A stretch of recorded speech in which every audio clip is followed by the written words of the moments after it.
गरीब दर्जी बहू की घास की साड़ी और घर। शालिनी, मैंने साड़ी की फॉल लगा दी है और मैंने सूट की अच्छे से तुरपाई भी कर दी है।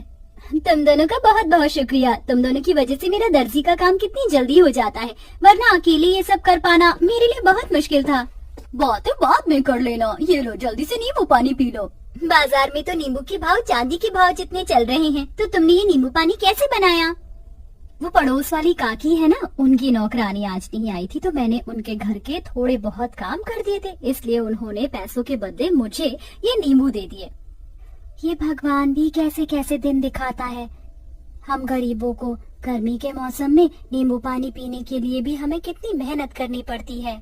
अदिति की बात सुन बाकी बहुएं उदास हो जाती हैं। शालिनी इन सभी बहू में से सबसे बड़ी बहू थी जो दर्जी का काम करती थी। वहीं बाकी घर संभालने के साथ साथ शालिनी के दर्जी के काम में मदद भी किया करते थे। इन पांचों के पति सड़कों पर झाड़ू और मजदूरी करने का काम करते थे, जिससे ये मुश्किल से 2 वक्त की रोटी ही खा पाते थे। अरे वाह शीला, तुमने तो अपने घर का हुलिया ही बदल दिया। कितना सुंदर लग रहा है तुम्हारा घर। वो तो अच्छा लगेगा ही ना, पूरे 1 लाख रुपए जो लगाए हैं घर के रेनोवेशन और पेंट में। वैसे मेरे ख्याल से तुम पांचों को भी अपनी ये बाबा आदम के जमाने की गुफा को रेनोवेट करवाना चाहिए। न जाने इतनी गर्मी में तुम लोग इस गुफा जैसे घर में कैसे रहते हो। खिड़की दरवाजे तो ऐसे हैं कि अगर किसी का हाथ लग गया तो वहीं टूटकर गिर जाएंगे। पांचों बहू की घर की बेइज्जती करके घमंड दिखाते हुए शीला अपने घर के अंदर चली जाती है। अपने घर की इतनी बेइज्जती होता देख पांचों बहुओं को ही काफी दुख होता है। अरे बाप रे बाप, ऐसा लग रहा है कि धरती लोक पर नहीं बल्कि सूर्य ग्रह पर पहुंच गया हूँ। कितनी गर्मी है। इतनी गर्मी में गुफा में सोओगे तो गर्मी नहीं तो क्या ठंड लगेगी? क्या गुफा? और नहीं तो क्या, ये गुफा क्या आप लोगों को घर दिखाई देती है? शादी को इतना समय हो गया है लेकिन हम एक ढंग के किराए के मकान में भी नहीं रह सके। कभी कभी तो लगता है इस गुफा जैसे घर को छोड़कर जंगलों में चले जाऊं और वहीं रहूं। याशिका की बातें सुन सभी लोगों को इस बात का एहसास तो होता है, लेकिन अपनी गरीबी और लाचारी देखते हुए वो कुछ नहीं कहते और ऐसी गरीबी में उनके दिन बीतने लगते हैं। अमृता, अगर तुम ना होती तो इतनी गर्मी में हमें ये ठंडा पानी पीना भी नसीब नहीं होता। जमीन ठंडी रहती है ना, इसलिए मैंने पानी के मटके रखना शुरू कर दिया था ताकि कड़ी से कड़ी गर्मी में भी हमें ठंडा पानी मिल सके। कल रात थोड़ी बहुत चैन की नींद नसीब हुई थी। वैसे ये कपड़ा गीला कर ओढ़कर सोने का आइडिया सच में कमाल का निकला। अब तो मैं रोज ऐसे ही सोऊंगी। पांचों बहुएं हमेशा अपने ऐसे छोटे मोटे जुगाड़ से गर्मी से थोड़ा बहुत बैठ लिया करती थी। शालिनी देखो ना, मेरी साड़ी फिर से फट गई, इसे सिल दो। कितनी बार एक ही साड़ी को बार बार सिलकर पहनेंगे? जब से शादी हुई है तब से लेकर आज तक एक भी साड़ी नहीं पहनी है। वही 2-3 साड़ियों को सिल कर ही पहन रहे हैं। अदिति इतना बोल ही रही होती है कि तभी उन्हें बाहर से साड़ी वाले की आवाज आती है, जिसे सुन पांचों बहुएं जैसे ही बाहर आती हैं। अरे भाई साहब, ये नीली वाली साड़ी दिखाइए। अरे बहन जी, आप लोग वहाँ क्यों खड़ी हैं? देखिए मेरे पास एक से बढ़कर एक साड़ियाँ हैं, बनारसी, सूती, लखनवी, जरी वाली। बताइए कौन सी साड़ी दिखाऊं? अरे भाई साहब जी, आप किन से साड़ी लेने के लिए पूछ रहे हैं जो एक ही फटी हुई साड़ी को सिल कर पहनती है? इनकी एक सूती की साड़ी लेने की तो औकात नहीं है। ये क्या ही महंगी साड़ियाँ लेंगे। अपनी पड़ोसन मोना और अलीशा को अपनी इतनी बेइज्जती करता देख पांचों बहू की आंखों में आंसू आ जाते हैं और वो सीधा घर के अंदर चली जाती हैं। पांचों बहुएं इस गर्मी और गरीबी से परेशान हो चुकी थी। पांचों बहुएं आंगन में बैठ एक दिन झाड़ू बर्तन कपड़े कर रही होती हैं कि तभी अचानक जोरों से हवाएं चलनी शुरू हो जाती हैं। लगता है बहुत जोरों से तूफान आने वाला है। चलो जल्दी घर के अंदर चलते हैं। पांचों बहुएं जैसे ही घर के अंदर जाने लगती हैं कि तभी तेज आंधी की वजह से उनके घर की छत उड़ जाती है और साथ ही साथ उनके घर की दीवारें भी टूटकर बिखर जाती हैं। हे भगवान, ये तूफान गांव में नहीं बल्कि हमारी जिंदगी में आया। अब हम लोग कहाँ रहेंगे? अपने घर के टूट जाने की वजह से पांचों बहुएं बहुत रोती हैं। शाम होते ही इन सब के पति घर आते हैं और ये सब नजारा देख उन्हें भी काफी दुख होता है, जिसके बाद अब वो सभी सिर छुपाने के लिए जंगल की तरफ बढ़ते हैं और एक बड़े से पेड़ के नीचे बैठकर अपनी रात वहीं गुजार लेते हैं।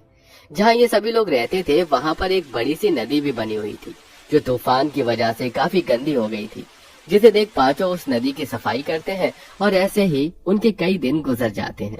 कभी कभी तो मन करता है इसी नदी के अंदर कूदकर जान दे दूं, कम से कम इन चीजों से छुटकारा तो मिलेगा। अमृता, ये तुम कैसी बातें कर रही हो? जिंदगी का तो नाम ही संघर्ष है, हम लोग ऐसे हार नहीं मान सकते। शालिनी की बात सुन नदी किनारे बैठी सभी बहुओं की आंखों में आंसू आते हैं। तभी उनके आंसू नदी के अंदर जा गिरते हैं।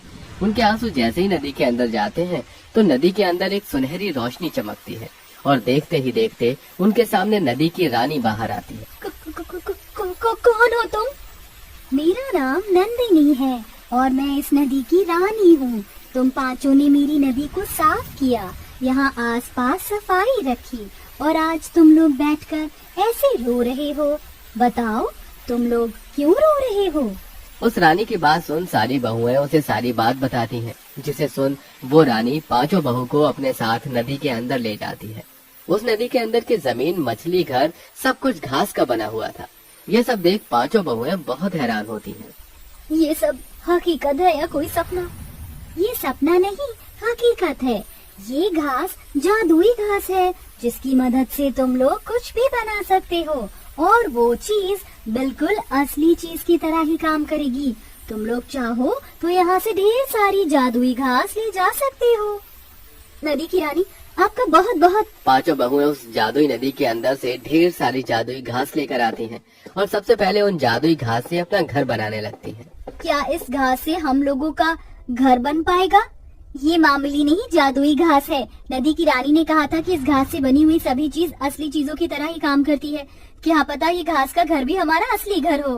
पांचों बहुएं कुछ घंटे के अंदर एक बहुत बड़ा सा घास का घर तैयार कर देती हैं, जिसमें वो पांचों अलग अलग कमरे भी बनाती हैं। साथ ही साथ वो बाथरूम और रसोई घर भी बनाती हैं, जिसमें घास का चूल्हा, घास के बर्तन और कमरों में घास का पलंग, कुर्सी। जादुई घास होने की वजह से सारी चीज असली चीजों की तरह बिल्कुल मजबूत हो चुकी थी। मुझे तो यकीन ही नहीं हो रहा कि हम लोग अपने घर के अंदर खड़े हैं, वो भी एक ऐसा घर जो असली घर से भी ज्यादा मजबूत और अच्छा हो।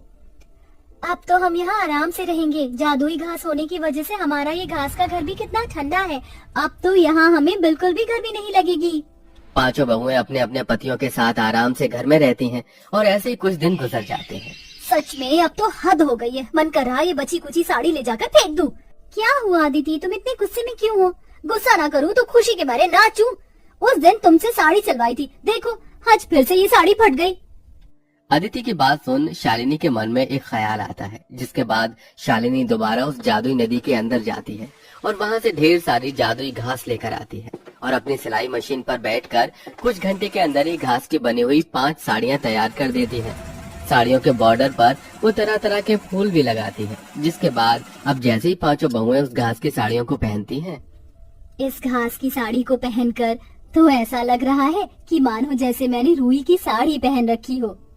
अब इन घास की साड़ियों में हमें बिल्कुल भी गर्मी नहीं लगेगी और हम आराम से रहेंगे। पांचों बहुएं उस घास की साड़ियों को पहनकर काफी खुश होती हैं। जिस तूफान से इन पांचों का घर टूटा था, उस तूफान में गांव में और भी कई लोग थे जो बेघर हो गए थे। ये सब देख पांचों बहुएं उन लोगों के लिए जादुई घास से घर बनाती हैं। अरे आप लोग तो हमारे लिए देवी हो। जो चीज सरकार और अमीर लोग न कर सके वो आपने कर दिया। आपका एहसान हम कैसे चुकाएंगे। जादुई घास के घर बनाने के साथ साथ पांचों बहुएं गरीब औरतों के लिए घास की साड़ियाँ भी बनाती हैं, जिन्हें वो काफी सस्ते दामों में बेचती हैं। बरसों से सपना था कि सूती की साड़ी लूंगी, लेकिन हमेशा पैसों की कमी की वजह से ना ले सकी। लेकिन आज आपकी वजह से मैं रुई जैसी मुलायम साड़ी पहन सकूंगी। आपका बहुत बहुत शुक्रिया। जरूरतमंदों की मदद कर पांचों बहू काफी खुश थीं। वो घास की साड़ी बेचकर थोड़े बहुत पैसे भी कमा लिए थे, जिनको अब वो बुटीक में लगाती हैं और बुटीक खोलती हैं। घास की तरह तरह के ड्रेस बनाकर बेचती हैं और अब उन सब के पति अपना खुद का काम शुरू कर देते हैं, जिससे अब धीरे धीरे उनकी जिंदगी सही राह पर आने लगती है।